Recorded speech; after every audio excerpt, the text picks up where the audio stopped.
नमस्कार। मैं रघुनाथ प्रसाद आज आपके बीच उपस्थित हूँ।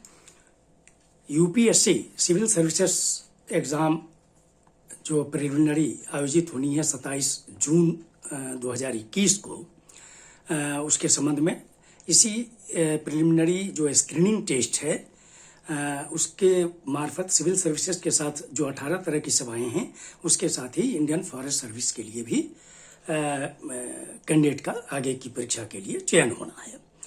इसका एग्जामिनेशन नोटिस नंबर संघ लोक सेवा आयोग ने दिया है 4/2021 और ये कल जारी हुआ है 4 मार्च को, और अप्लाई करने की अंतिम तिथि है 24 मार्च 2021 जबकि 6 बजे तक, जबकि जो ऑनलाइन जाएगा। और जो फी जमा करने का समय है वो 23 मार्च को ही 11:59 AM तय किया गया है। मैं सभी वैसे कैंडिडेट्स जो वर्षों से तैयारी कर रहे हैं उनके लिए शुभकामना व्यक्त करते हुए मैं अनुरोध करता हूं कि मैंने जो जानकारी हासिल की है जो यूपीएससी के साइट के ही आधार पर है, फिर भी इसमें अगर किसी भी तरह की आपको कहीं पर लगे कि इसमें कुछ मेरे द्वारा कुछ ऐसी चीज़ बोली जा रही है जिसमें कोई कन्फ्यूज हो रहा है, मैं समझता हूं कि आप निश्चित तौर पर यूपीएससी का जो वेबसाइट है https://upsconline.nic.in इस पर जाकर पूरे नोटिफिकेशन को अक्षरशः आप जरूर अध्ययन करेंगे ताकि आपको ऑनलाइन आवेदन पत्र भरने में कहीं कोई कठिनाई नहीं हो और कोई भी गलती नहीं होने पाए, ताकि आपके कैंडिडेचर पर कभी कोई प्रश्न पैदा नहीं हो। स्पेशली जो रिजर्व कैटेगरी के बेनिफिट का क्लेम करना चाहते हैं, चाहे वो एससी हो, एसटी हो, ओबीसी हो, ईडब्ल्यूएस हो, और जो पर्सन्स विद बेंचमार्क डिसेबिलिटी हैं, उनसे मेरा अनुरोध होगा कि निश्चित तौर पर जो निर्देश है उसके आलोक में आप जरूर प्रमाण पत्र अपना बना लें, ताकि आप जो क्लेम कर रहे हैं वो क्लेम आप करें। और जब चूंकि अभी अपलोड नहीं करना है उसके सपोर्ट में, जैसा मैंने पढ़ा, लेकिन मेंस एग्जाम के पहले आपको ज़रूरी है, चूँकि मेरी समझ से जिनका भी स्क्रीनिंग टेस्ट के बाद चयन होगा, चूँकि इसका मार्क्स पीटी का मार्क्स काउंट नहीं होता है फाइनल मेरिट लिस्ट में, उसमें सिर्फ मेंस का और इंटरव्यू का मार्क्स जोड़ा जाता है। तो मेंस के पहले जो फॉर्म भरा जाएगा, जिनका चयन होगा पीटी के बाद, तो उस समय आपको अपलोड करने की ज़रूरत पड़ेगी। एससी और एसटी के लिए चूँकि जाति प्रमाण पत्र है, इसलिए उसमें कोई प्रॉब्लम नहीं है अवधि का। और जो पर्सन्स विथ डिसेबिलिटी हैं, जो 40% मिनिमम होना चाहिए डिसेबिलिटी का, उनका भी जो प्रमाण पत्र है फॉर्मेट भारत सरकार के फॉर्मेट में, वो भी अपना देख लीजिएगा कि नोटिफिकेशन में क्या कह रहा है, वो जरूर रहना चाहिए। अदर बैकवर्ड क्लासेस के लिए जो फाइनेंशियल ईयर है वो जो तय किया गया है, चूँकि जो डीओपीटी के पत्र के अनुसार जो 1993 का पत्र है, उसके अनुसार है कि 3 कंजेक्यूटिव ईयर्स में फिक्स लिमिट अभी के समय में जो 8 लाख प्रति वर्ष है, लेकिन एकदम साफ समझ लेंगे अदर बैकवर्ड क्लासेस के कैंडिडेट कि ये अदर सोर्स ऑफ इनकम है, इसमें सैलरी और एग्रीकल्चर के इनकम को क्लब नहीं किया जाना, नहीं जोड़ा जाना है। ये 2017-18, 18-19 और 19-20 फाइनेंशियल ईयर तीनों साल में लगातार, तीनों साल में अगर 8 lakh other source of income से एक्सीड करता है तब आप क्रीमी लेयर में आएंगे। एक साल भी अगर 8 लाख से कम है other sources of income excluding salary agriculture, तो आप नॉन क्रीमी लेयर में आएंगे। जो ईडब्ल्यूएस कैंडिडेट हैं उनके लिए जो फाइनेंशियल ईयर है लास्ट ईयर का 1 साल का, उसमें जो फॉर्म 1 में जो प्रमाण पत्र आपको देना है, जो कि कौन उसके लिए एलिजिबल है, वो आप देख लीजिए फॉर्मेट में। वो प्रमाण पत्र आपको उस फाइनेंशियल ईयर के पर आधारित बना होना चाहिए। जैसे ओबीसी के लिए 3 वर्ष के इनकम को देखते हुए बनाना जाए, वैसे ईडब्ल्यूएस के लिए लास्ट फाइनेंशियल ईयर ही काउंट होता है। आपको ये है कि ऑनलाइन एप्लीकेशन फॉर्म यद्यपि इंग्लिश और हिंदी दोनों में उपलब्ध होगा, लेकिन भरना है जो मैंने देखा वो इंग्लिश में ही भरा जाना है।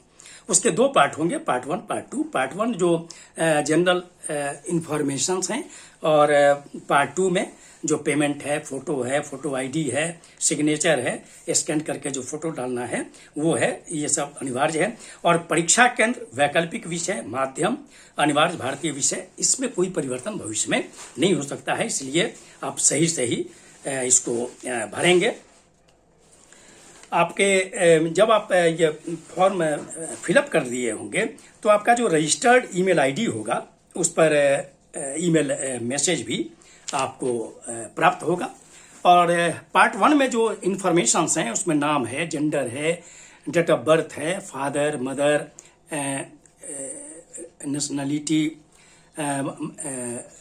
वैवाहिक स्थिति वगैरह भरना है। और नाम लिखने में मिस्टर, मिसेस, डॉक्टर इत्यादि के लिए इंस्ट्रक्शन है कि उसको भरने की आवश्यकता नहीं है। और मोबाइल नंबर आपका होना चाहिए, पिन कोड के साथ शहर पता भी होना चाहिए, ईमेल एड्रेस दिया जाना चाहिए।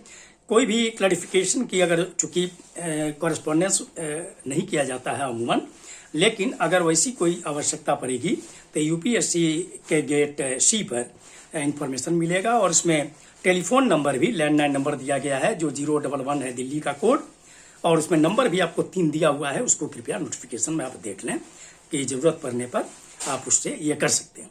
अब ये 18 तरह की जो सर्विसेज हैं उसमें जो ऑल इंडिया सर्विसेज है, आईएएस, आईएफएस और आईपीएस, इनके लिए इंडियन सिटीजन मस्ट है होना।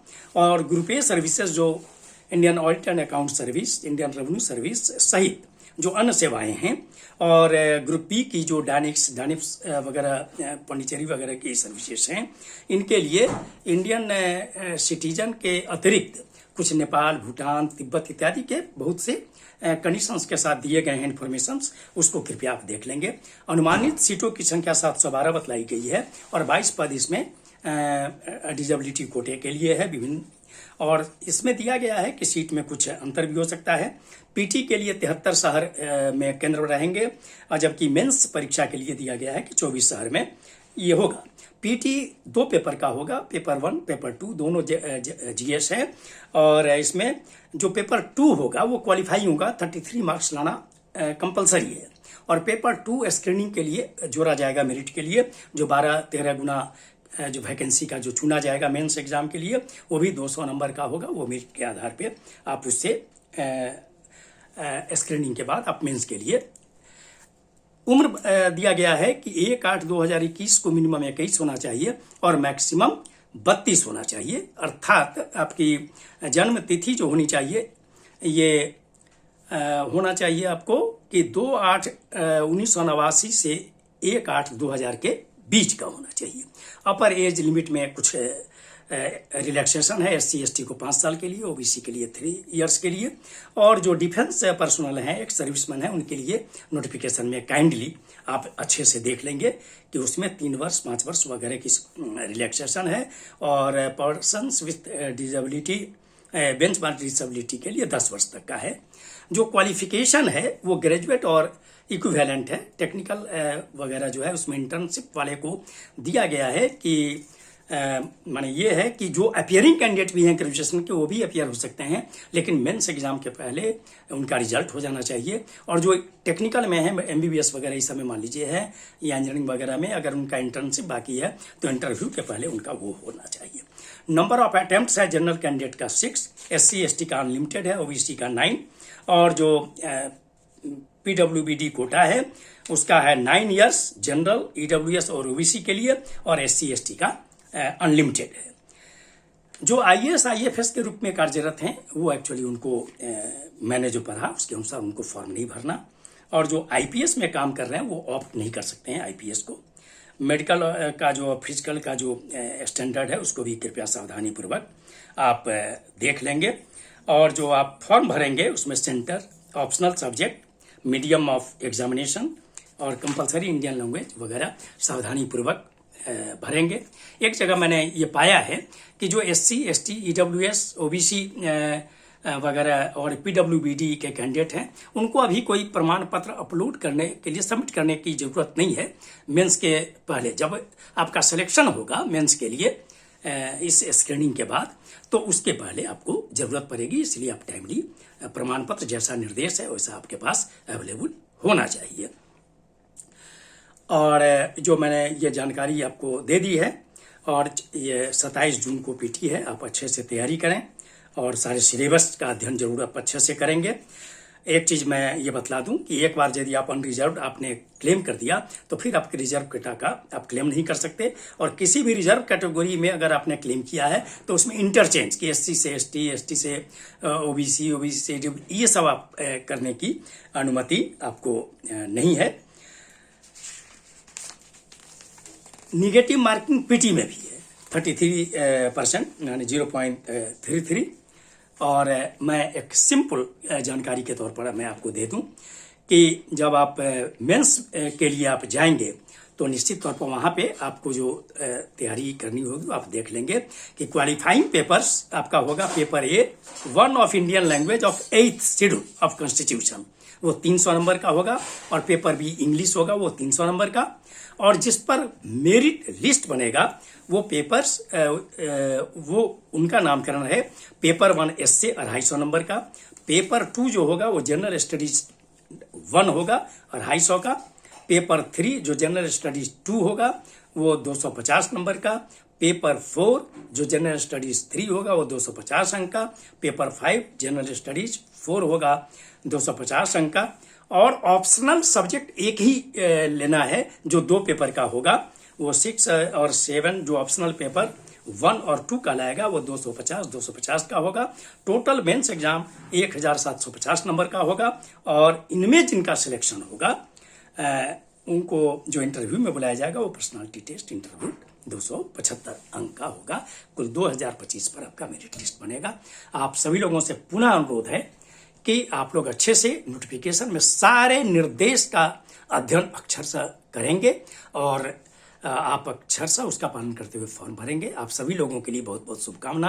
आप लोग लगातार मेहनत कर रहे हैं। भारत सरकार की सबसे महत्वपूर्ण सेवाओं के लिए ये परीक्षा है, इसलिए आप सभी लोगों के लिए शुभकामना। आप अच्छे से परीक्षा की तैयारी करें और परीक्षा दें। ये वीडियो आपको अच्छा लगा हो तो निश्चित तौर पर शेयर करेंगे, सब्सक्राइब करेंगे, बेल आइकन को टच करेंगे, आप लाइक भी करेंगे। आप सभी लोगों को बहुत बहुत धन्यवाद। जय हिंद।